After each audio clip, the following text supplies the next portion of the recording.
You saw what's happening in New Orleans, where they were in county jail as far as in the parish, and 10 inmates escaped.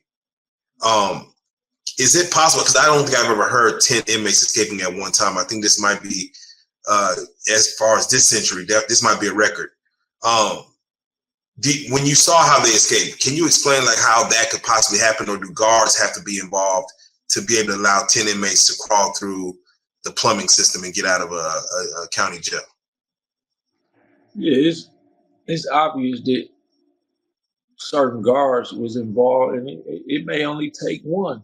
You know what I mean? But they already have things structured to where you can't get out under no other circumstances. So when somebody like that, especially that many people escape, I see if it was just one, but when that many people escape, you know, it was at least one guard or maybe even two, you know what I'm saying, involved in some type of way. And then we find out that the inmate who supposed to orchestrated everything had ties to Lil Wayne through his father Rabbit. But that's too much information on it. Because if people don't know about that, then they don't need to know about that. But when you got certain ties to certain people, like even if it don't get to Lil Wayne directly, just knowing that, oh, you know Lil Wayne, that make one of the guards want to be cool with you. You know what I'm saying? So if it's not for money, it might be for a favor or clout, or maybe the guard's son rap or something. And they like, hey, you know, I guess you could do. There's certain ways to get to guards, I'm assuming. Yeah, it go a long way. Like when I was at MCC Chicago, El Chapo Cartel was there. Like his son, Chewy Beltran, was there. We was on the same unit, and he had beyond clout. Like some of the COs was like literally scared of him because it's been times where he'd get into it with a CO, and the next day, one of his peons would go tell the CO where they kids go to school at. You know what I'm saying?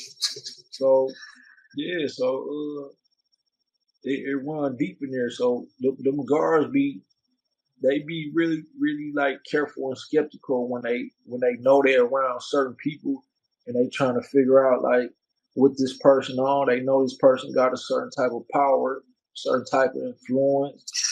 It could be something petty, like one of the guards you could have been dating a sister or know they brother or something. You know what I'm saying? So it's like, you know, I know who he is. I know what he's capable of. I know who he got ties to. So let me be careful with dude, or let me stay away from him before they think I'm helping him in here, you know, with something. Definitely. You know, when it comes to, I'm not saying you would ever do this, but hypothetically, if you were to see a scenario in which you could get out of prison, the first question is, how would you have done it? Secondly, where would you have gone once you're out? Like, where would you have gone? With certain prison, like I've been in minimums, I've been in maxes. In minimums, you be in situations where it's easy, and other certain facilities, the only way you can literally get out is if you got some inside ties. So, you know, you could start looking at the guards or whatever, like who will be with them. You know what I mean?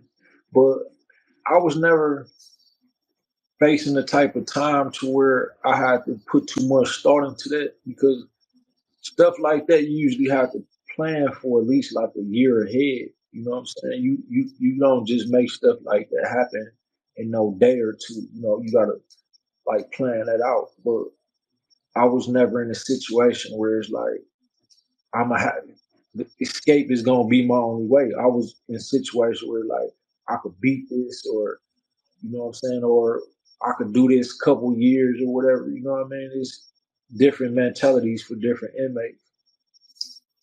Definitely. And last time on the last episode, you spoke on, you know, the first people that leave you is normally like, you know, a girl you're talking to. For you to do the time and on your way out, who was waiting for you when you got out, as far as, you know, being able to walk free, you did your time, serve your debt to society? Who was there for you as you got out?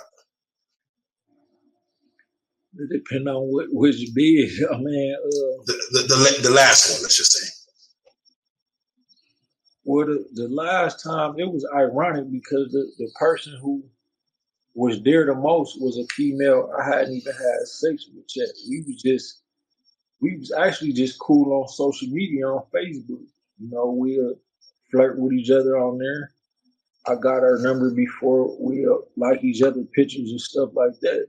But before I turned myself in, I had made a Facebook post saying I'm finna turn myself in, basically like whoever want to stay in contact or whatever, inbox me. And she was one of the people like, this is my address. You already got my number.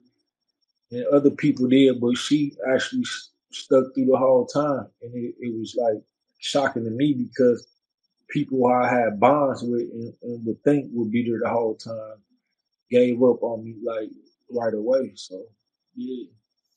That's real. You had mentioned as far as how gang activity in prison work, that it's a lot more tied in than the streets. Can you explain some of the differences that how gang activity may move in prison versus out here in the streets? Yeah, we're on the streets, man.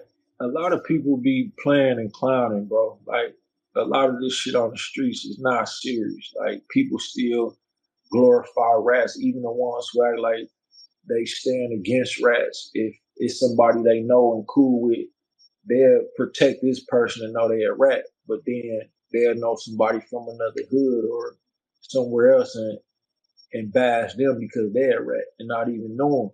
But and on the streets, rats still like run the streets really because they got ties with the feds, the government, and they put them in positions and protect them. And you know, through the rats, the feds keep control of the streets because they know who doing what, who got what. You know what I'm saying? Who with them, who working with them, and who not. But when you go to the feds, you know the gang shit.